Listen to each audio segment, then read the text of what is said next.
Assalamualaikum warahmatullahi wabarakatuh. Apa kabar anak-anak? Alhamdulillah. Apakah hari ini baik semuanya? Alhamdulillah.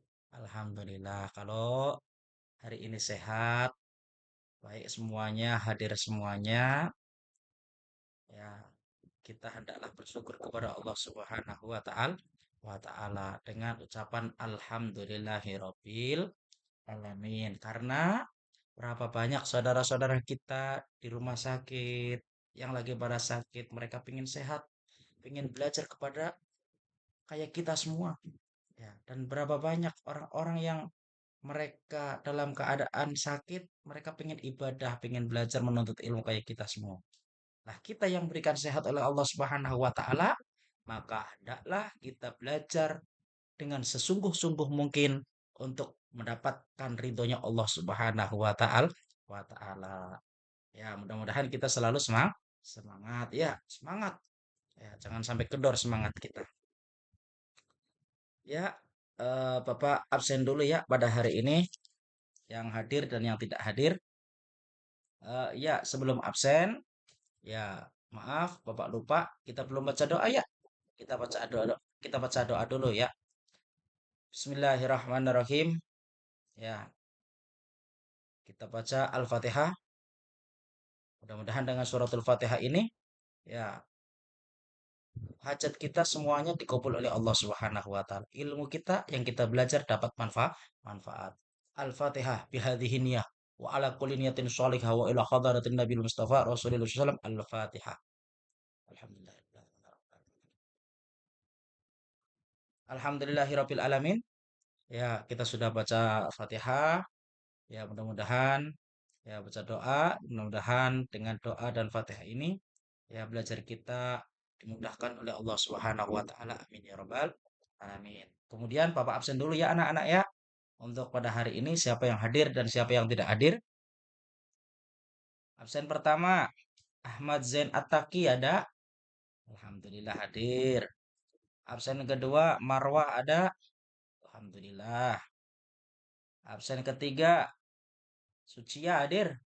Hadir, alhamdulillah ya, hadir semua ya pada hari ini. Alhamdulillahirabbil alamin. Ya, kita bisa berjumpa lagi ya di minggu yang keberapa nih? Di minggu yang kedua ya di bulan Oktober. Ya, kita alhamdulillah berjumpa kembali dengan keadaan sehat walafiat, bisa hadir semuanya ya untuk mencari ilmunya Allah Subhanahu wa taala, untuk belajar ya, mempelajari ilmu-ilmunya Allah Subhanahu wa taala. Kemudian ya anak-anak, kita kemarin belajar tentang toharoh. Ya, masih ingat tentang toharoh? Toharoh itu apa? Ayo. Ya, toharoh itu apa? Kemarin yang kita pelajari. Toharoh itu adalah bersuci. Ya, bersuci. Lah, toharoh ini kemarin kita mempelajari tentang toharoh. Ya, toharoh itu ada dua bagian. Ada secara maknawiyah, yang pertama, dan ada yang secara hissiyah, yang kedua. Ya, masih ingat kemarin? Ya, kalau taharah secara maknawiyah itu mempunyai definisi, ya, penyucian hati dari syirik dan maksiat. Masih ingat nggak? Alhamdulillah, ya masih ingat. Kemudian dan tujuan taharah secara maknawiyah ini mencapai kesucian jiwa melalui amalan spiritual seperti zikir, doa, ya, dan menjauhi dari perbuatan sesuatu yang haram, yang diharamkan oleh Allah dan Rasulnya. Ya, kemarin, ya. Kemudian taharah secara hisiah, ya, juga mempunyai definisi. Ya, kemarin masih ingat nggak definisinya? Yaitu definisinya ini penyucian fisik dari hadas dan najis. Nah, kita yang kemarin pelajari itu, yang kita udah presentasikan kemarin, yaitu pensucian diri kita, fisik kita dari hadas dan najis.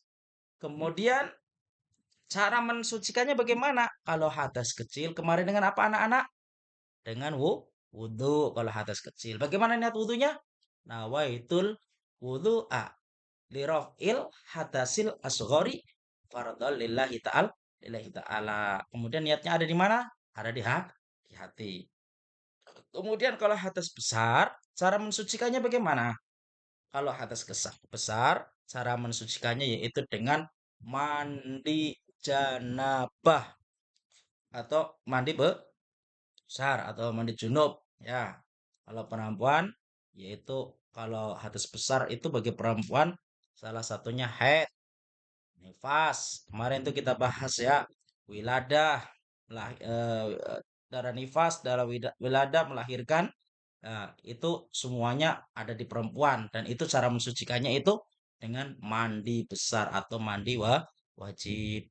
Kalau laki-laki ya sama ya junub ya kemudian apalagi yang kemarin yaitu bersetubuh dengan istrinya itu pun wajib mandi wajib. Cara mensucikannya bagaimana ketika dalam keadaan hadas besar dengan mandi wajib. Bagaimana niatnya? Nawaitul husla il hadasil akbari anjami il badani fardol lillahi ta'ala. Itu kemarin. Ya, anak-anak ya yang gembira yang senang pada hari ini ya jangan lupa ya pada hari ini kita pun akan mempelajari sesuatu yang lebih hebat lagi. Sesuatu yang lebih penting lagi tentang ubudiyah, tentang ibadah kita kepada Allah Subhanahu wa taala. Sesuatu itu apa? Yaitu salat. Nah, salat ini penting. Ya, maka kata Rasul, ya, as-salatu imaduddin. Faman aqamaha faqad aqamaddin. Waman hadamaha faqad hadamaddin. Artinya apa? Salat itu adalah tiang agama. Ya, tiang kokoh berarti. Kalau tiang agama itu agama bisa kokoh dengan tiang, yaitu salat tiangnya itu. Rumah ini bisa kokoh karena ada tiangnya. Bangunan bisa kokoh karena ada tiangnya. Salat itu adalah tiangnya agama. Agama bisa kokoh dengan orang yang mengerjakan salat. Ya, makanya salat ini menjadi tiang agama. Ya, faman akomaha fakot akomatin. Siapa orang yang mendirikan sholat, maka mereka akan mengokohkan agamanya. Dan siapa yang tidak mendirikan sholat, artinya meninggalkan sholat, faman tarokaha fakot hadamatin. Siapa yang meninggalkan sholat, maka mereka sama merontohkan agamanya sendiri. Masya Allah ya. Kita akan mempelajari tentang bab sholat. Ya, maka bab sholat ini Bapak ya minta ya pertama anak-anak Bapak ini yang ganteng-ganteng dan yang cantik-cantik ini pertama saya minta Bapak minta ini kepada anak-anak pertama bisa mampu menjelaskan pengertian sholat, syarat dan rukunnya. Lantar ya kita bikin apa namanya kelompok ya untuk bikin kelompok tersebut untuk presentasi satu persatu ya anak-anak ya. Ya, kita pertama ya Bapak minta nih semuanya bisa mampu menjelaskan pengertian sholat, syarat sholat dan rukun-rukunnya sholat. Nah ya, yang kedua Bapak minta nih ya tinjauan pembelajaran kita, target kita pada hari ini siswa dapat mempraktekkan atau melaksanakan tata cara sholat dari niat sampai salam biar semuanya bisa. Tidak ada santri kita nih, siswa kita yang di sini nggak ada yang nggak bisa sholat, nggak ada ceritanya. Harus wajib bisa sholat semuanya. Ya, dan wajib bisa melaksanakan sholat semuanya. Amin ya Rabbal. Yang ketiga, Bapak minta ya siswa Bapak nih yang cantik-cantik yang dan yang ganteng-ganteng ini ya bisa untuk berjamaah sebagai implementasi dari rukun Islam dan menyampaikan dan menyadari dari keutamaan-keutamaan sholat berjamaah. Jadi dari kita presentasi bikin kelompok nih. Ya, kelompok pertama contohnya dibikin 5 orang nih, sesuai absen 5 orang ya. Kelompok pertama harus bisa menjelaskan pengertian sholat, syarat sholat, dan rukun-rukun sholat. Ya, siap? Oke. Ya, Bapak pengen penjelasannya yang hebat-hebat. Bapak pengen mendengarkan penjelasan dari siswa Bapak ini yang cantik-cantik ya, dan yang ganteng-ganteng ini mengutarakan penjelasannya yang apa ya? Yang begitu dahsyat, yang begitu, waduh, yang mantap dah. Ya, ntar ya di apa namanya presentasikan. Ini kelompok pertama tuh, 5 orang pertama. Kelompok kedua, Bapak minta ya kelompok kedua nih dengerin nih, jangan berisik. Ya, kelompok kedua ya Bapak minta untuk praktek melaksanakan tata cara sholat dari niat sampai salam. Ya, kelompok ketiga Bapak minta ya diskusikan kalian ya, presentasikan ntar maju ke depan ya untuk eh, mencari keutamaan sholat berjamaah ya, dalil-dalil sholat ya, biar kita ini sholatnya tambah mantep, biar kita ini sholatnya itu punya dalil. Sholat sunnah mah dalilnya apa ya, sholat keutamaan sholat duha, keutamaan sholat tahajud, keutamaan sholat apa hajat dan lain sebagainya ya, cari ya keutamaan ini kelompok tiga ya. Ayo coba Bapak kasih waktu 15 menit dari sekarang, cukup nggak kira-kira? Oh, nggak cukup, ya udah Bapak tambah 20 menit, cukup kira-kira? Cukup lah 20 menit lah ya. Yuk presentasikan dari sekarang.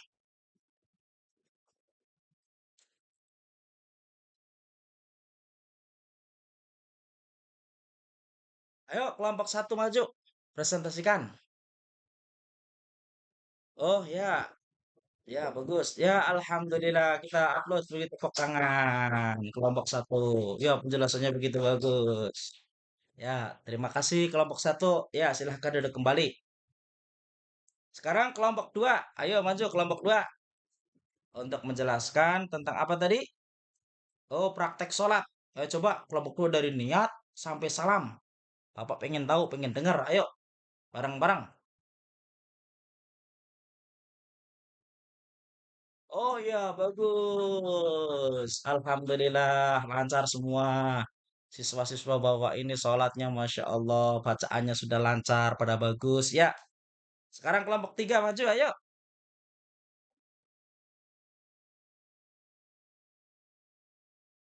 Masya Allah. Alhamdulillah kita beri tepuk tangan ya. Kelompok tiga ini bisa menjelaskan keutamaan-keutamaan sholat dengan baik, dengan bagus. Ya, referensinya, ya Allah. Masya Allah, ini. Mudah-mudahan jadi anak yang soleh dan solehah, bisa sesuai dengan perkataan.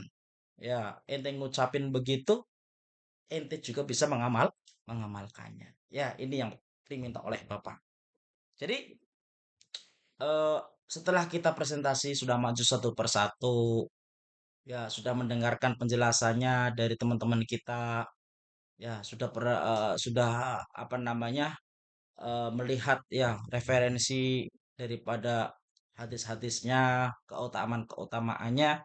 Maka terakhir Bapak akan memberikan kesimpulan ya, bahwasanya sholat ini adalah secara bahasa itu doa. Ya, as-sholat, adapun sholat ya logotan ad-doa. Sholat secara bahasa itu doa.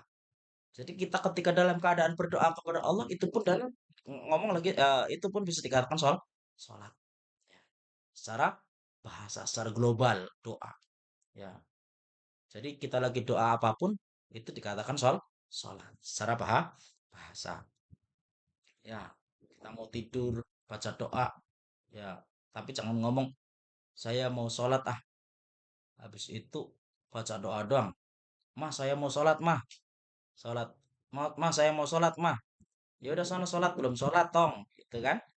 Dia baca doa doang. Allahumma barik lana fima razaqtana wa qina adzabannar. Habis makan langsung ke kamar tidur. Pas ditanya orang tuanya, udah sholat tong? Udah, Mak. Lah kapan ke kamar kapan ke kamar sholatnya? Kapan wudhunya? Lah kan kata Pak Ustadz as-sholat lugotan doa. Ya, sholat itu secara bahasa doa. Maka kita nggak bohong dong, Mak. Ketika kita habis makan doa kemudian kita ngomong sholat. Nah, maksudnya jangan untuk berbohong begitu. Ya, akan tetapi harus ya kita tahu as-sholat sholat secara bahasa doa, tapi jangan untuk berbohong kepada kedua orang tua atau kepada seseorang bahwasanya kita belum mengerjakan sholat tetapi ngaku sholat. Ya padahal kita baca doa doang Allahumma barik lana fima razaqtana wa qina adzabannar. Makan habis itu langsung tidur. Padahal belum sholat. Ngakunya udah sholat. Nah ini bahaya ini. Ya, ntar dapat dosa. Ya, dapat apa namanya? eh Bukan ganjaran yang kalian dapatkan akan tetapi dosa dan dicatat oleh para malaikatnya Allah Subhanahu wa taala dari ucapan kita yang tidak benar tersebut. Arti aslinya benar, cuman diselewengkan ya dengan niat yang tidak benar. Nah, sedangkan sholat yang secara istilah adalah ibadah yang terdiri dari perkataan, perbuatan, ya perkataan perbuatan seseorang ya tertentu yang ditentukan yang dimulai dari Allahu Akbar sampai salam. Ya, berarti dari Allahu Akbar sampai salam itu baru dikatakan sholat secara istilah. Harus bacaan-bacaannya ngerti. Ya, dari takbir Allahu Akbar ada rukun kolbi yaitu dengan niat, rukun kauli dengan lisan, rukun fi'li dengan ucapan. Dan itu semuanya kita harus tahu dan kita harus mengerti. Ya, karena dengan sebab sholat tersebut, ya kita akan mendapatkan pahala di sisi Allah Subhanahu wa taala. Ya, orang pertama kali ditanya oleh Allah Subhanahu wa taala besok di hari kiamat itu apa? Salat, salat dan salat.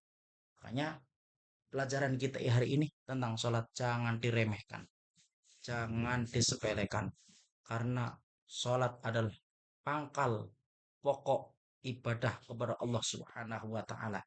Ya, utama orang dikatakan Islam, orang dikatakan iman kepada Allah Subhanahu wa taala yaitu bagaimana dengan salatnya. Salatnya bagus, amaliyah semuanya bagus. Ya, salatnya tidak terjaga, amaliyah selainnya mereka akan kacau balau. Ya, makanya salat itu apa? Islam itu apa? Islam itu ISLAM. Isya, subuh, luhur, asar, maghrib harus dikerjakan, harus dilaksanakan. Ya, sampai sini anak-anak bisa dimengerti semuanya tentang pembelajaran kita tentang sholat. Alhamdulillah kalau sudah dimengerti, dipahami.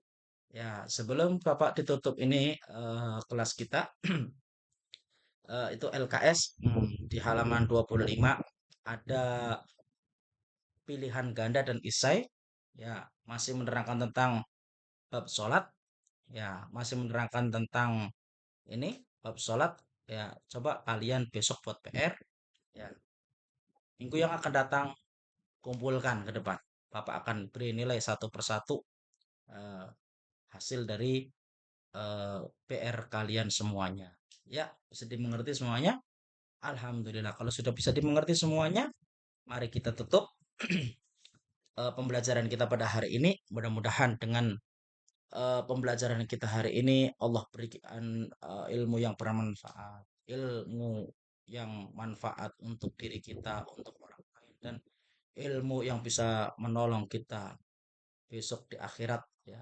Ilmu yang bermanfaat yang bisa menolong kita besok di akhirat. Amin ya robbal alamin.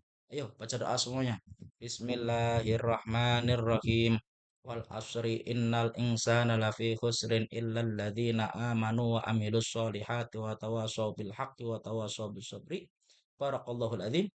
Ya, mudah-mudahan kita semuanya diberikan kesehatan badan, keluangan waktu untuk bisa kembali ya hadir ya minggu yang akan datang berjumpa lagi dengan Bapak yaitu pelajaran fikih ya dan kita pun akan mengkaji tentang bab yang akan selanjutnya.